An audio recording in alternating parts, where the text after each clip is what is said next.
Ryan Gusto can be an X factor for the Marlins rotation next season.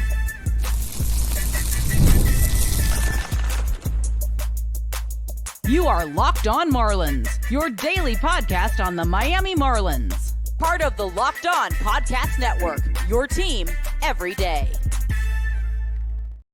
Welcome into Locked On Marlins, part of the Locked On Podcast Network, now the #1 sports podcast network. I'm your host, Jeremiah Geiger. I'm a diehard Marlins fan, and I've podcasted about the team for the last 4 seasons. Make sure you subscribe to the YouTube channel or follow wherever you get your podcasts. Today's episode is brought to you by FanDuel. Right now, new customers can bet just $5, and if your bet wins, you'll get $300 in bonus bets to use across the app. Download the app today. And on today's show, I'm going to tell you why Ryan Gusto could be an X factor for this Marlins rotation next season. We're going to talk about Mike Yastrzemski. MLB Network's Jon Morosi linked Yastrzemski to the Marlins, but I don't think that's the avenue that this team should take. I don't think Yaz fits what the Marlins are trying to build for next season. Also going to take a look at the MVP and Cy Young winners from 2025, react to the decisions. Kyle Stowers, by the way, wasn't even on the radar of MVP voters. I think he got snubbed a little bit there. Who will the next MVP for the Marlins be, or the next Cy Young winner? Could we see in the next few years a new Cy Young or MVP winner? The Marlins haven't had an MVP since Giancarlo Stanton. They haven't had a Cy Young winner, and their only Cy Young winner in franchise history was Sandy Alcantara in 2022. Ryan Gusto, let's start with him, though. Why do I think Ryan Gusto can be an X factor for this rotation in 2026? And at first glance, you might say, look, Jeremiah, Gusto is buried on the depth chart. This Marlins rotation is deep. There's a lot of names ahead of him. I don't see where he slots in. And to that, I say yes. Right now, as it stands, Gusto isn't projected to have a rotation spot because there's no room for him. You look at the projected starting rotation in the fall, in the winter, until something changes. It's going to be Edward Cabrera, Sandy Alcantara, Yuri Perez, Ryan Weathers, and probably Jansen Junk, maybe Braxton Garrett, depending how the organization views him coming off of injury. Although right now I lean Jansen Junk more so than Braxton Garrett. Garrett's coming off of a major surgery. Jansen Junk had a really good breakthrough season with the Marlins. He's a control specialist. There's a lot of value there. Max Meyer is on the outside looking in. I don't see how Max Meyer starts the season in the rotation. I don't think Robbie Snelling starts the season in the Marlins rotation either. And Thomas White, the organization is still going to want to give him some more time in AAA. They're going to take it very slow and be very patient with the best left-handed prospect in all of baseball. And I feel confident saying that. Thomas White is the best left-handed pitching prospect in all of baseball. There's no reason to rush him to the big leagues. Ryan Gusto comes over from Houston in the Jesus Sanchez trade, where he started a good handful of games over with the Astros. Last season, he started 17 games total. Now, the ERA wasn't exactly pretty. His ERA across 27 games, 17 total starts, a 5.67. Don't necessarily like that aspect of it, but the expected ERA was over a full run lower. Expected ERA, 4.61. So there was an element of luck to that. And I like what Gusto brings to the table. He relies upon his fastball. It's a good fastball. Threw it 44% of the time. It's got good vert on it and good results. Opponents hit just 217 against the pitch and slugged just 385 and a whiff percentage of 27.6%. That's his bread and butter. Now you look at the secondaries with Gusto, the curve, the cut, the sinker, the changeup, the sweeper, the slider even. He throws the kitchen sink at you. The problem is that none of those pitches are plus. None of them stand out apart from that fastball. And when you're fastball reliant, even though it's a good pitch, but you don't have other pitches to get outs or get whiffs with, then you're going to get into trouble and you're going to get hit hard. Miami does something very special, though. They develop pitchers. I've said this plenty of times on the show. If there's one organization who I trust to take a struggling pitcher, a pitcher that might not have had a ton of success in the major leagues or seems to have hit a wall in terms of his development, and get the most out of them, it's the Marlins. Look at Jansen Junk. Junk bouncing around from organization to organization. He was with the Angels. He was with the Brewers. Comes over to the Marlins on a minor league deal, and he balls out.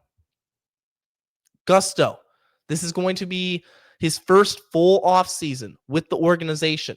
He has a pitching coach now, Daniel Moskis. Director, Bill Hazel. They know what areas of Gusto's game that he has to work on, and they're going to put an emphasis on that this offseason and in spring training. So I'm expecting positive development with Gusto in terms of developing his secondary pitches.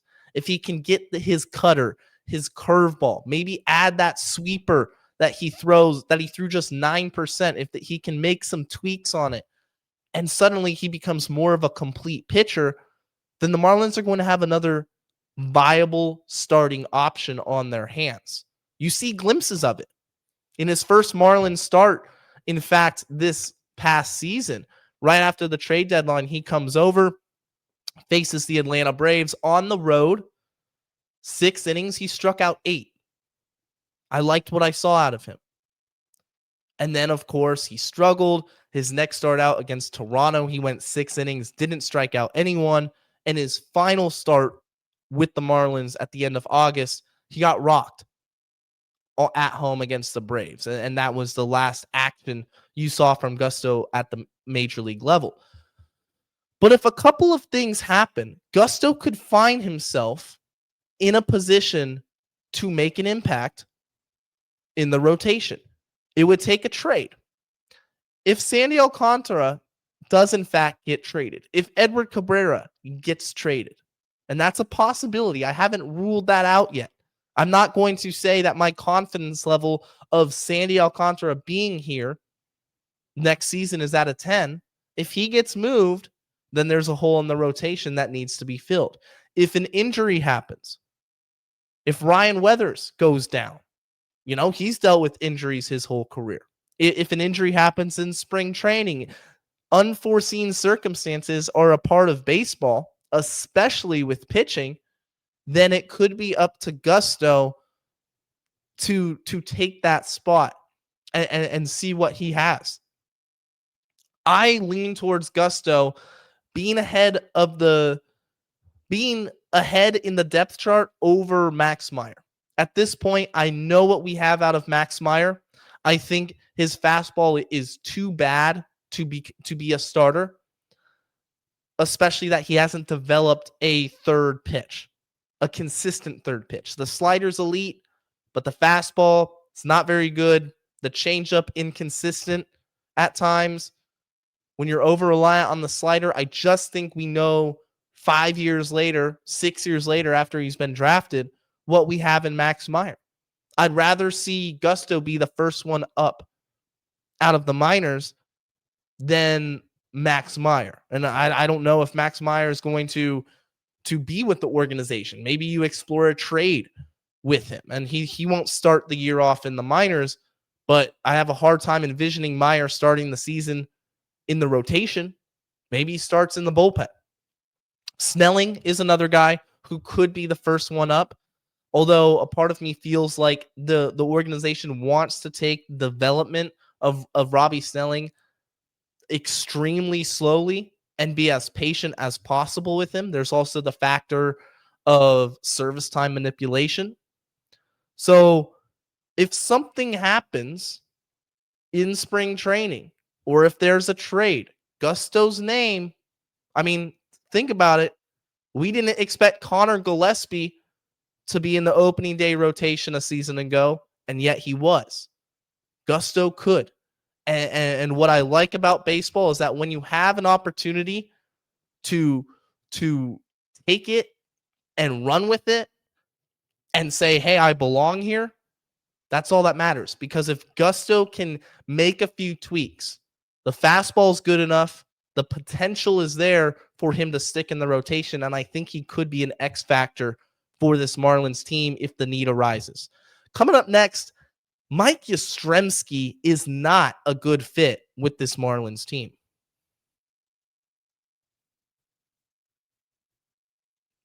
The NBA is back, and there's no better place to get in on the action than with FanDuel, the official sports betting partner of the NBA.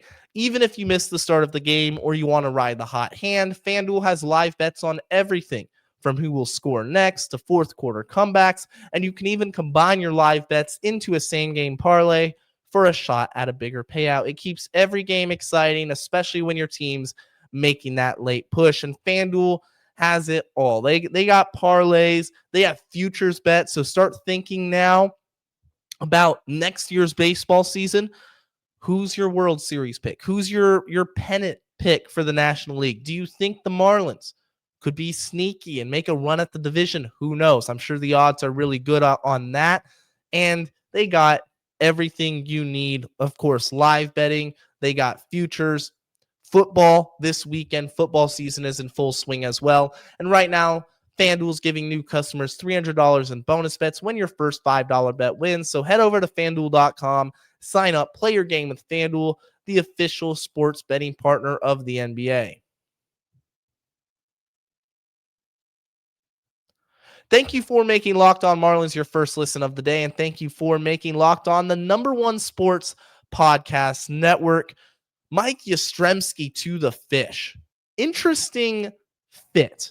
I think that would be a fit that I don't think makes a lot of sense. So John Marsee of MLB Network tweeted out yesterday, or 2 days ago rather, he said the Marlins are engaged with the outfield market this offseason. Okay, more about that later. Free agent Mike Yastrzemski is one possibility for them. Remember, Yastrzemski had his best seasons with the Giants when current Marlins GM Gabe Kapler was the manager there. So let's break this into parts. I want to start with Yastrzemski, and then I want to talk more about the Marlins and the outfield market. Mike Yastrzemski is a left-handed hitting outfielder.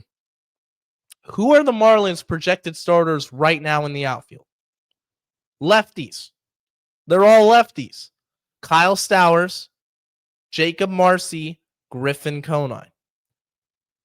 Why would the Marlins go out and try to sign a left-handed hitting outfielder that essentially is limited to just a platoon against righties? They already have 3 guys who can do that. Stowers, Marsee, Conine, and Roberto Hernandez presumably off the bench. So Yastrzemski would be another outfielder off the bench who's limited to a platoon role when there's no clear player that he would platoon with. He's coming off of a season in which he hit .233, an OPS plus of 109, 17 bombs. He hasn't eclipsed 20 homers since 2021. He's always kind of been a low average, high power guy. You know, somebody that has some pop, but ultimately is expendable. Reminds me a lot of Jesus Sanchez, if I'm being quite honest with you. He's got raw power, but doesn't really have enough power to take it to that 30, 35 home run pace. He's probably capped out about 25. And the last few years, he's been under 20. And again, limited to right-handed pitching. So I got to disagree with John Marsee here, 100%. I don't see why the Marlins would even entertain bringing in a veteran left-handed outfielder unless it was some sort of superstar. Then by all means, go do so. If you could have gotten Juan Soto, you know, if Juan Soto was a free agent this year, I'm not going to sit here and say, don't bring in Juan Soto. You know, don't bring in a superstar because he hits left-handed. but Yastrzemski isn't a superstar. He's probably going to get a cheap deal, a 1 or 2 year deal. You know, I could see a 2-year, I don't know, $14 million deal for Yastrzemski, maybe a 1 year, $7 million.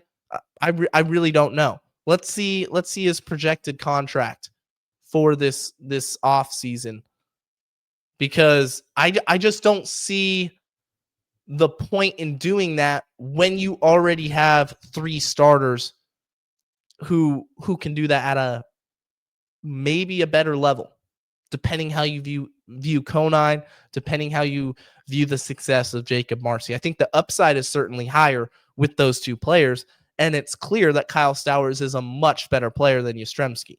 And yeah, he's projected to sign a 1-year deal around 10 to 11 million. So if he gets a 2-year, maybe it's a 18 to 20 million dollar deal. Doesn't make a lot of sense. The first part of that tweet from John Marsee also doesn't make a ton of sense to me. They're engaged with the outfield market this offseason. Okay. Why are you engaged with the outfield market when you have pretty solid depth across the board? If Dane Myers, who is starting for you almost every day at the beginning of last season, is your 5th outfielder, then I think you're in a good position. Heriberto Hernandez was a solid find. Real solid find. Not the sexiest name out there. He was a 7-year minor leaguer, came over on a minor league contract, but he was essentially a 1-WAR player. 0.9 WAR, hit 266, an OPS of 784. Above average offensive production with pop. Had 10 homers. He's your 4th outfielder as of right now. I think you're in a good position. Kemp Alderman, I talked about him just a couple days ago. Alderman is coming off of a 2020 season and has arguably the best raw power in the Marlins system. He's ripping EVs north of 110 miles an hour. That power is going to play without a doubt. Some of the home runs he's hit, probably 5 to 10 players that the Marlins have had on their roster. No, not even 5 to 10. I mean, I'm just saying, a handful of players in the major leagues can hit those out, given the pitch location and the ability to drive the hands in and the sheer strength that Alderman has. I like him as somebody that's going to get called up and get at-bats at some point this next season. I'm fine with the Marlins outfield right now. Now, if you have serious doubts about Jacob Marsee, if you have doubts about Conine being a everyday player, although I think Conine can be offset because you have Hernandez and you can platoon them, then there's no need to go out and get engaged with the outfield market and spend money there. I think the need from an offensive standpoint goes to first base. You could look at third base the same way. The middle infield seems to be locked down. Otto Lopez, good shortstop. Xavier Edwards, Gold Glove finalist at second base, your prototypical leadoff hitter. You're solid there. Outfield, you're young, you're talented, you have a ton of potential. Now, assuming those guys don't take steps back, you're in a good position. So I got to disagree with this report from John Marsee. Yastrzemski doesn't make sense for the Marlins. He just doesn't. Solid player, but it seems like you'd be bringing back Jesus Sanchez 2.0. And they just traded away Jesus Sanchez last year because there was no need for him. His time with the team had passed. There was no need for Yastrzemski. There was no need for Jesus Sanchez. It's about the youth movement, Jacob Marsee being the main one, Kyle Stowers, who I'm going to talk about later in the next segment, was getting robbed from any MVP votes, and Kemp Alderman, who I'm super high on as a prospect. The Marlins are good on the outfield. Coming up next, the MVP and Cy Young award winners were named. I'm going to react to them. And was Kyle Stowers robbed? And who will the Marlins' next MVP contender be and Cy Young contender be? That's coming up right after this.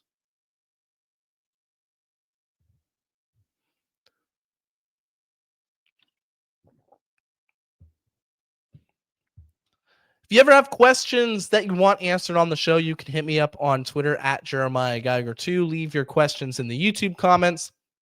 Make sure you leave a like. Share the podcast with your friends. The MVP Cy Young winners were announced the other day. And of course, no surprise here. Shohei Ohtani won the National League National League MVP. Winning the Cy Young was Paul Skeens, generational pitcher for the Pittsburgh Pirates. Small market team, superstar pitcher. I mean, just a dominant season. I expect him to win more in his career. I'm not going to put a number on it, but we really haven't seen anything like him in a while. The AL, Tarek Skubal won the Cy Young, back-to-back Cy Young awards for him. And then Aaron Judge won the American League MVP over Cal Raleigh. A lot of people wanted Cal Raleigh, but ultimately, I think it was the right decision. Judge's numbers are video game-like. Raleigh had the homers. He was a 60 home run player and played catcher. And in any other year, he wins the MVP. But he's going against a player that is just, I don't even know how to describe Aaron Judge. One of the greatest hitters, one of the greatest power hitters of all time. Surefire Hall of Famer, that's for sure. So Aaron Judge wins the MVP. Shohei Ohtani wins his 4th MVP. And looking at the voting, okay, it was a lot closer in the National League than it was in the American League. Second place for the NL was Kyle Schwarber. Juan Soto got 3rd place. In the AL, it was literally between Judge and Raleigh.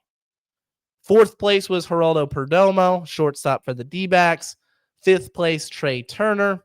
You had Paul Skeens, got a handful of votes. He was 6th. Then it was Corbin Carroll, Fernando Tatis, PCA, Francisco Lindor, Pete Alonso, Christian Yelich, Freddie Freeman, Bryce Terang, Christopher Sanchez, Michael Busch.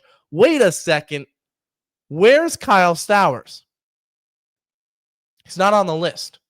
Kyle Stowers did not get a single vote. Not a single point, 1 through 10.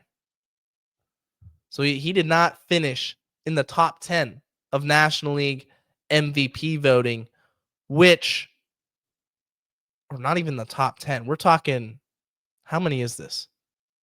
I'm not going to count it. It doesn't list it, but it looks to be about 15. Stowers got hurt. He missed the back half of the season, but I do think he should have gotten a handful of votes, over somebody like, I don't know, Nico Horner, really? Michael Busch? Like Michael Busch and Nico Horner, Bryce Terang. I think Stowers was more valuable and had more moments than those players did, with all due respect. But looking in the future, who will the Marlins' next true MVP contender be? Shohei Ohtani, until proven otherwise, or until somebody takes the MVP from him and just has an undeniable season that, like an Aaron Judge type season where you have to give it to him, Ohtani's going to continue winning MVPs unless he gets hurt. Maybe you will see the Marlins have a player like Kyle Stowers next season, where if Stowers puts it all together and goes for 45, 50 homers, can you imagine Stowers hitting 50 bombs? Stowers finishes top 3, top 5. I just find it hard to believe that a Marlin will ever win it over Ohtani or a big market player in the National League. It really will take a Giancarlo Stanton type season for voters to give a Marlin the MVP. It's just how it is. Ohtani's too good. He is too darn good. Juan Soto, too darn good. But like I said, Geraldo Perdomo finished 4th, and he's not necessarily a household name. The Cy Young Award winner, I think the Marlins will be more likely to see have a Cy Young than an MVP. And I'm looking at Yuri Perez. If Yuri can put it all together and develop his secondary command to go with his fastball, when his fastball is one of the best pitches in all of baseball, then Yuri could win the Cy Young. He could win multiple in his career. That's how good I think Yuri is. He was coming off of Tommy John surgery this past season. Right out of the gate, struggled a little bit. And then he hit a groove. And you saw, just from a pure raw talent perspective, he can dominate a game. He can take over a game and make opposing lineups look silly. He's still so young, still so much to work on, which is why I think in the next 5 years, there's absolutely a realistic scenario where he wins the Cy Young. As good as Paul Skeens is, Yuri could be right up there with him in terms of the numbers. Yuri's a strikeout guy, so is Skeens. They both throw with elite velocity, touching 100 miles an hour. Skeens, of course, a 1.97 ERA. He's more polished at this point, I would say, than Yuri. But in terms of the future, look for Yuri Perez to win a Cy Young in the next 5 years because he's just going to be hitting his prime. He's just going to be getting to be a complete pitcher where, I'm here, I'm established, this is who I am. Yes, I have this fastball that can dominate a lineup, but now I have this slider. Now my curve is taking over games as well. There were times last year where Yuri didn't rely upon anything else except the fastball, and he survived. Imagine what he does when he puts it all together. That's going to do it for today's edition of Locked On Marlins. For your second listen of the day, go check out Locked On MLB over on the Locked On MLB channel. And until next time, guys, stay safe, stay locked on, and let's go fish.